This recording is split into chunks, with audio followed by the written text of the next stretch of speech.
And when they do question it, it will actually come from a place of really wanting to know more and wanting to know the answers from their eyes, from their point of view, and not in a way of that they're totally challenging everything that you've said to them.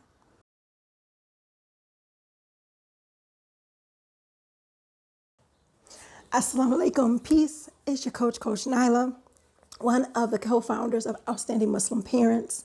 And in this video, I am going to talk about how to get your toddler to fall in love with Allah. I know that may sound crazy to some only because toddlers are so young, they're so young. And is that a proper time to introduce Allah and Islam to our children, especially at times where they don't really understand the concept of Islam and what's going on, right?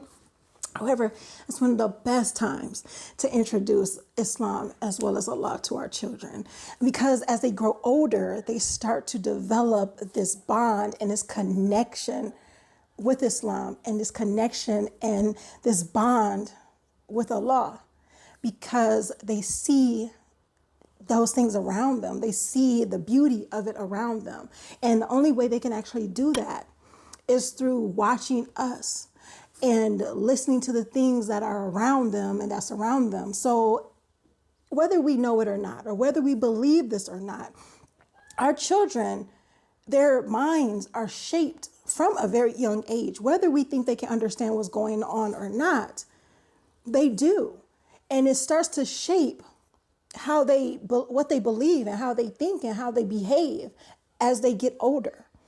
And that's because those things start to form connections in their brain, start to form these different synapses in their minds, and they start to embody those things around them.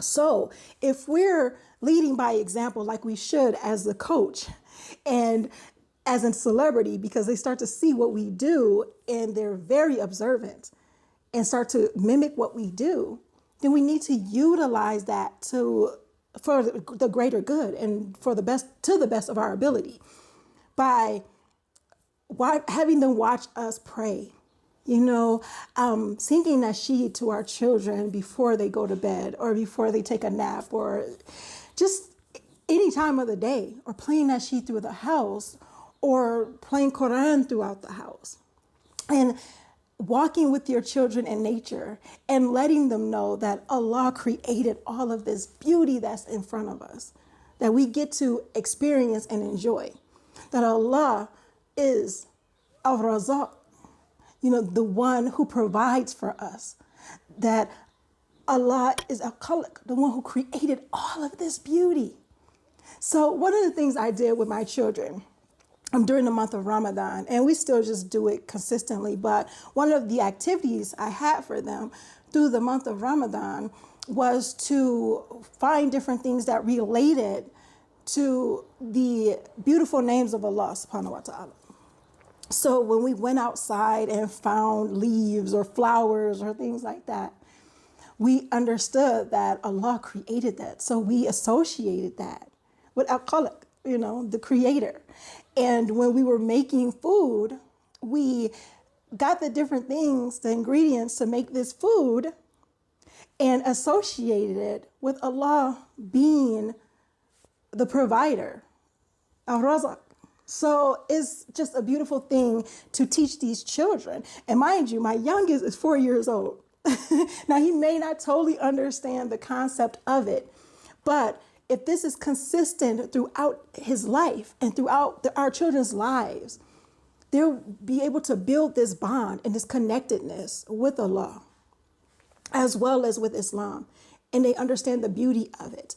Now, we also want to make sure that they understand the ins and outs of it, and not in the way that we would teach it to an adult, one of our adult children, or one of our adult children, or one of our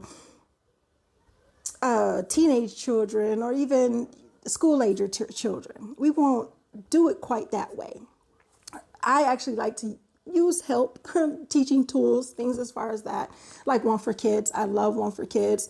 So being able to listen to Zaki talk about the wonderful words of Allah, reciting Quran and teaching them those things, and I'm watching it with them and explaining some things with them, is a beautiful thing, because it's a bonding moment with you as a parent with your child.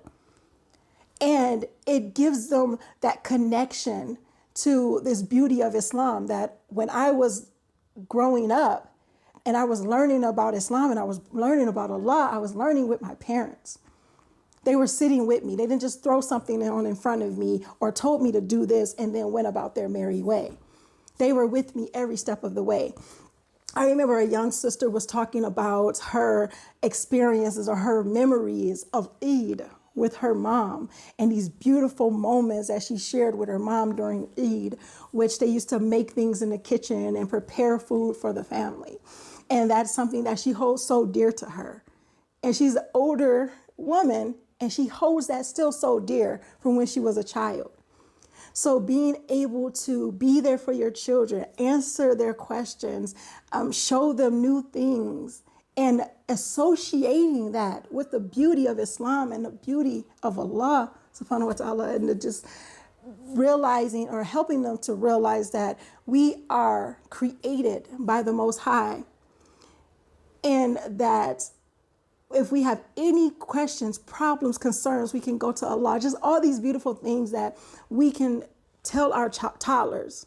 And of course, because we're celebrities, because we're the coaches, the confidants, they just trust in us so much.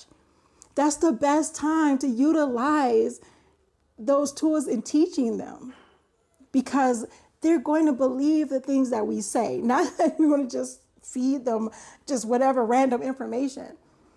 But you want to introduce, I'm saying that point just to tell you that it's easier and it's better to associate that with them at a younger age, because then they start to develop this understanding as they get older, and they develop this bond as they get older. And as they get older, we want them to question the different things that we have taught them along the way.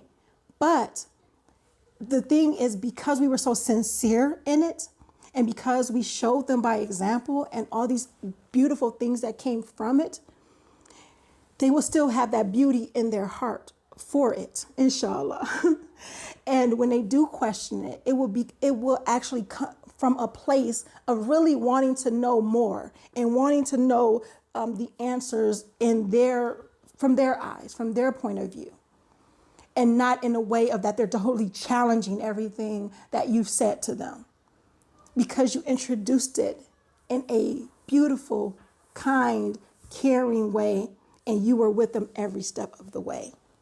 So hope you guys have some great information from this video, and how and why it's important to give your children that love of Islam and that love for Allah subhanahu wa ta'ala very, very early as you possibly can. Like, I played Nasheed and Quran and whatever I could. Even when I was listening to lectures, I would listen to lectures around my children. I wouldn't just have earbuds in. I wouldn't do it just separately in my corner office or my home office or anything like that. Sometimes I did, but the majority of the time, whether I was cooking in the kitchen, cleaning the house, or doing work, and I was listening to Nasheed or I was listening to lectures or anything like that, my children were around to hear it. So they were picking up on a lot of that stuff. So Islam was always around in the house. It wasn't just a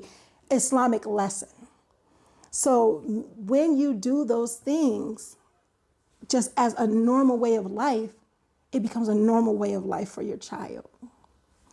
As I stated before, hope you guys got some good information from this video. Make sure you like, comment, and subscribe. If you felt this video can benefit someone else, definitely share it, because sharing is caring.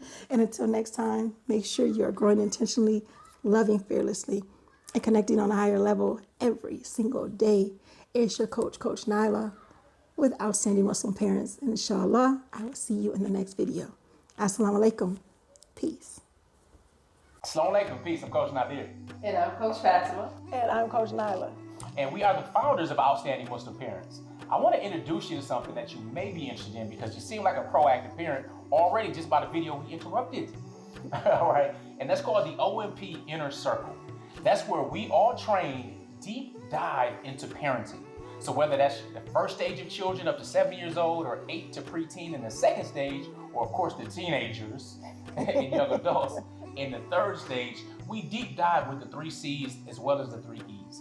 So what our members get every single month, all of our students, they get brand new training every single week. That includes downloadable audios, downloadable worksheets, so you can deep dive into it. And of course you have our personal email addresses as well. However, every single month, we have a live Q&A for all of our students. So we go to answer the questions or deal with different challenges and things that they may be dealing with parenting, because we know it's an ongoing struggle. Just us, here being the parents of 12 children. Right. Okay. So with that being said, I want to congratulate you on being proactive. And make sure you click the link below in the description, and we'll let you get back to the video. Assalamu alaikum. Peace. Peace.